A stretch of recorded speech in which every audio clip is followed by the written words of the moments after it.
Go get him, buddy.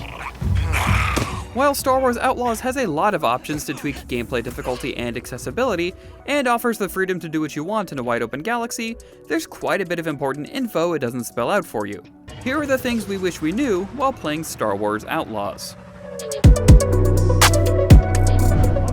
Showtime, Nix. Your fuzzy companion Nix can of course assist you by distracting guards and cameras, pressing buttons, Push that button, Nix. and even stealing from enemies. A little more. Great. But his senses may be the most vital tool he possesses. By holding the Nix button, you can see many things you can currently interact with, even without Nix's direct help, and the UI will draw a direct line to it. This way you can pick up items or sabotage alarms by hand, while Nix runs interference on nearby guards.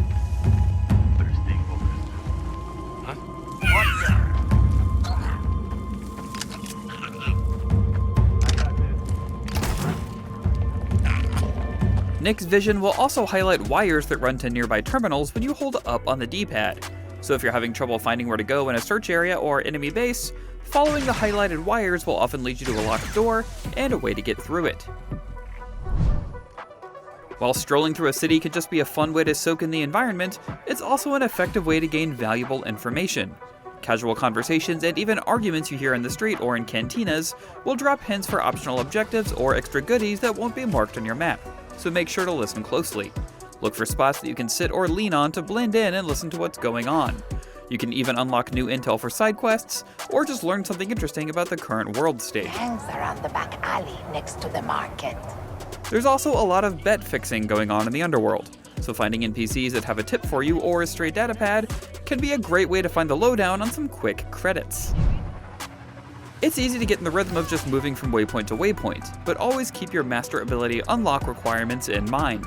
Between Nix interactions, material requirements, and using mechanics you may not think about, almost everything you do while playing can unlock new abilities after finding the correct master. Follow up on these master leads when you first hear about them to have them join your side, so you're not having to repeat actions afterward to unlock their abilities.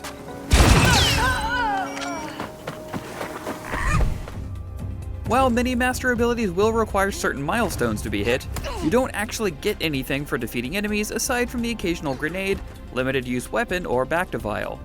Unless you're specifically trying to fulfill ability unlock requirements, think of enemies as simply obstacles to your objectives. If you could just bypass rather than engage them, you're often better off. A few quick tips for your speeder.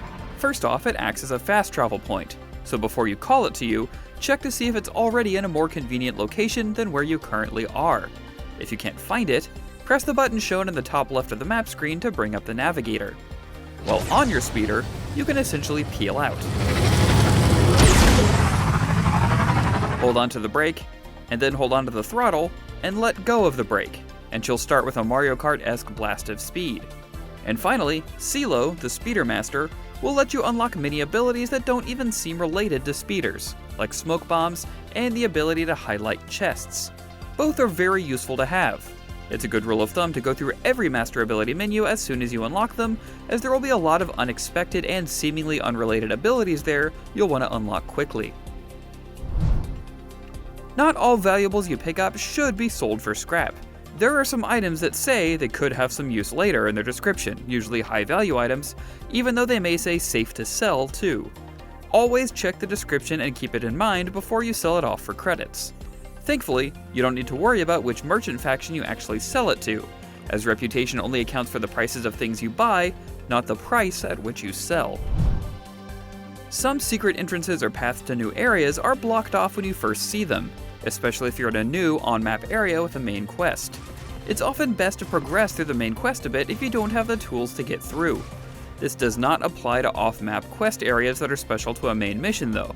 For those, be sure to explore just in case you don't get to go back again. Thoroughly exploring enemy bases is the best way to get rare or expensive upgrade parts. Be sure to look around as much as you can in these off-limit spaces, and keep an eye out for white or pale yellow markings that help you denote climbable surfaces. If you're finding these markings distracting, you can also turn on Explorer mode in the gameplay settings to tone them down.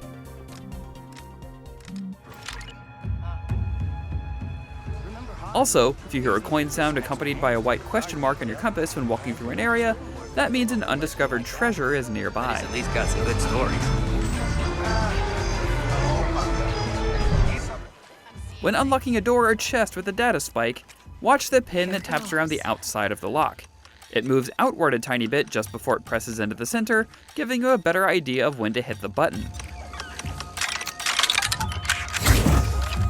This tip is a matter of taste, of course, and very specific to our DualSense players, but we found the lock override minigame much easier with a DualSense controller sound turned off. The rhythms you need to learn to press the triggers are slightly off on the controller from the TV, and hearing them both at the same time can be really distracting. Turn the controller speaker down to make lock picking easier. Alternatively, you could just watch the controller's lights to get the rhythm down, or turn the minigame off altogether from the settings menu. If you double tap the crouch button, Kay will roll. This can be useful to quickly get behind cover, or to roll from cover to cover, so you're not exposed as long. In the same vein, crouching while sprinting will make Kay slide and end in a crouch. You may go a few hours between seeing Imperials depending on what leads and quests you're following, but they behave like cops in other open world games. They have their own wanted system attached to their interactions, and they'll chase you down on speeders and show up at checkpoints, so make sure to not get on their bad side. Until you reach the highest wanted level, you can either wait them out, slice an Imperial terminal to clear your name, or bribe a corrupt Imperial officer. Next time you're in trouble with the Empire, come see me and I'll clear you from the wanted list. For a price. The Imperial terminals are often found at Imperial outposts and bases, and both Imperial terminals and corrupt officials will be marked with this symbol on your map. Once you reach the max wanted level, the Empire will start a manhunt, and they'll send death troopers after you. All units, the fugitive must be eliminated.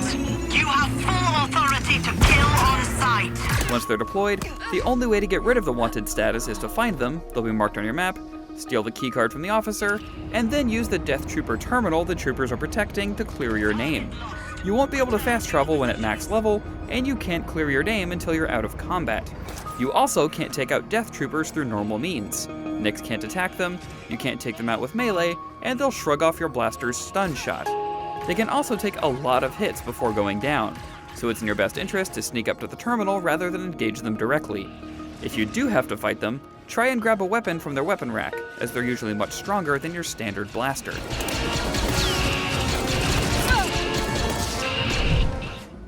You'll often need to clear out multiple guards at the same time, and here's what worked for us.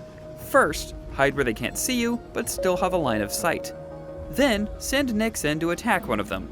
The second guard will be distracted by his buddy being attacked. Stun this guard with your blaster knockout shot, or a stealth takedown if you have time, then rush in to take out the one Nyx is attacking before they can throw him off. This combo even works if you need to take out 3 of them if you're fast enough. The Nyx strangle lasts for quite a while, so there's usually more than enough time to send Nyx in, blast one guard with a stun ray, melee combo the second, and then use the Nyx takedown on the third. Worst case, the third is coming out of the Nyx strangle, and you can 3-punch them with your normal melee attack. When you're in a city, food stalls marked with this symbol will let you feed Nyx using a short minigame which we won't spoil here. And not only are they cute, these meals actually work like equipment in your loadout, and give Nyx special perks such as the ability to distract more than one guard at a time. Grab all of these that you can, as they can be very useful. Other than playing through the first big mission that gets you to a new planet, there are 2 more story points you should reach to unlock a whole lot more content. The quest False Flag will unlock Syndicate Brokers, which allows you to pick up smaller contracts that earn you credits and faction rep. Secondly, finishing the story quest The Wreck will let you travel to several different planets, opening up the game world way more than it was previously. By no means rush if you're having fun, but know that Outlaws expands like crazy at certain points. Equipment and materials can get expensive fast in Outlaws, but thankfully, there's an easy way to earn credits. The arcade game Wandering Sylop will net you 333 credits every time you win, and it only costs 10 credits to play. If you don't win, you can play again immediately, but if you do win, that individual machine will be on a cooldown, so you'll need to fast travel to another one.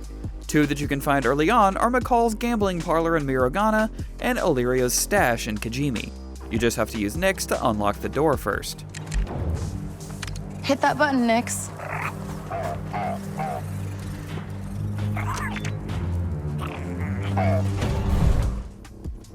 And those are our 14 things we wish we would have known for Star Wars Outlaws.